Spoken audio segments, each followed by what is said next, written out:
Hello, friends. This is Dave Hurwitz, executive editor at ClassicsToday.com, here with fabulous concert programs number 60, and the third in our series of the complete Dvorak symphonies with the emphasis on the early ones.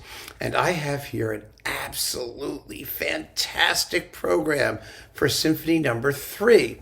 It consists of 3 works, sort of traditionally arranged: an opening thing, a concerto, an intermission, and then the Dvorak third. But nothing is entirely conventional here. We begin with Roussel, Albert Roussel, the Suite en Fa.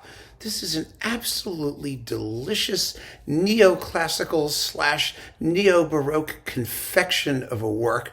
It's spiky and zippy and fresh and tangy and zesty. It has all of those culinary terms, and boy, does it ever. It's wonderful. Absolutely wonderful. It's full of rhythmic verve and vigor and all of those good stuff. Just great stuff. It's in 3 movements. It's all over in about 15 minutes, max. And so it makes a perfect concert opener, and it never gets played because of its length. And it's, why not? It's just great. It really gets the audience ears perked up. So after that, as a complete but marvelously welcome contrast, we do the Mozart Symphony Concertante for violin and viola, one of his very, very greatest concertos, certainly his greatest string concerto, and the greatest symphony concertante ever written, along with Haydn's, Symphony number 105 thing, which is another one of those. It's just a beautiful, brilliant work, sublime in every possible way, and several impossible ones. And I don't know anyone who doesn't love it. I mean, you have to be out of your mind not to love it. It's just one of those heavenly things that emerged from Mozart, like, Athena, sprouting fully garbed from the head of Zeus. It's that kind of a piece. It really is. It's just stunning. Then, after intermission, Dvorak's third. Now, what do all these works have in common? What they all have in common is really very simple. They all have 3 movements. And that's what makes this kind of intriguing. You've got a 3-movement Baroque suite, a 3-movement classical concerto, and a 3-movement romantic symphony. And it's Dvorak's only symphony in 3 movements. It doesn't have an official scherzo. The scherzo is kind of rolled into the finale in terms of its feel, its timbre. It's a delicious work. This was the first symphony that Dvorak included in the package of stuff he sent in for the Austrian National Prize. It's one of the first of his major works that Brahms saw, for example, and immediately realized, oh boy, we got somebody here. Oh yes. It's a masterpiece. It's a youthful masterpiece. There is no reason it should not be as popular as anything he wrote later. And it's just a little unconventional, which should make it more popular, frankly, except that when geniuses who are supposed to be somehow lesser because they come from another place or they're, not, why even bother with this? It's great music. The opening tune is so beautiful, it will be stuck in your head for the rest of your life.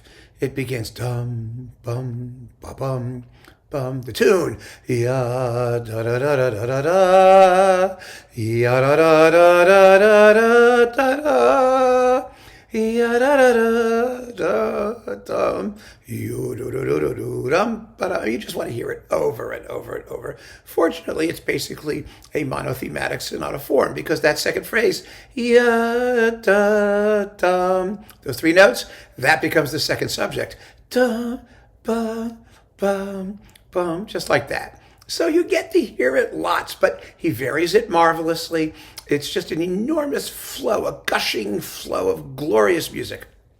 Now, the second movement is a funeral march that combines Dvorak's sort of inspiration from the funeral march of Beethoven's Eroica to the bridal march and pilgrim's march combined from Wagner's Tannhäuser and Lohengrin.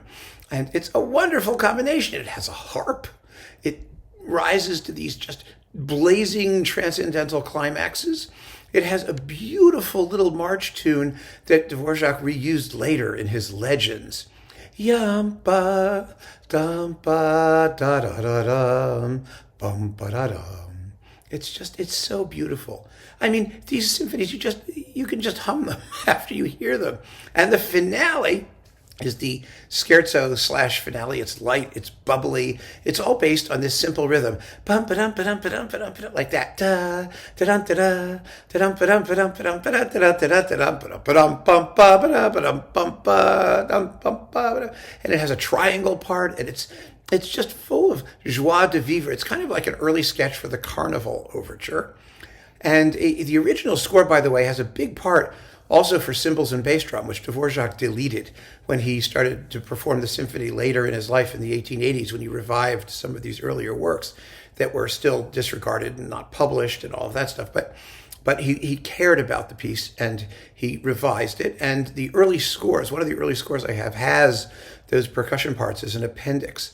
It must have been quite noisy, actually. There's a lot of cymbal and bass drum banging and crashing, and I expect that I don't think the piece lost anything by having those parts omitted, though it would be kind of fun to hear them just to see how it all fit together in his original conception.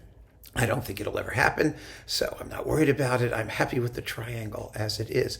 But it is, in its way, an advanced work because of the Wagnerian influence, because that was considered quite radical in 1865, 66, around there when Dvorak wrote it. And because of the percussion in the last movement, which was starting to be done in those days, ever since Schumann's Spring Symphony made it acceptable to have a triangle somewhere. But the fact of the matter is, it is a fully up-to-date, modern, interesting take on the Romantic Symphony, and it is 100% Dvorak and a work of genius, and God knows it will make a wonderful second half that would grace any concert program. And I think with this first half, with Roussel and Mozart, oh, this is so much fun. I mean, this is one of those programs that is so marvelous for you to play at home. I absolutely guarantee if you play these three works as a concert just for yourself for an evening or an afternoon when you've got some time, it's not going to be crazy time-wise. It's about an hour and 20 minutes of music total, which is, Mahler's Second Symphony. And the works they're so well contrasted, but so satisfying in combination, because you get variety, but also a certain structural identity between them all. And oh God, it just works. So make it work for you. Keep on listening, friends. Thanks for joining me. Take care.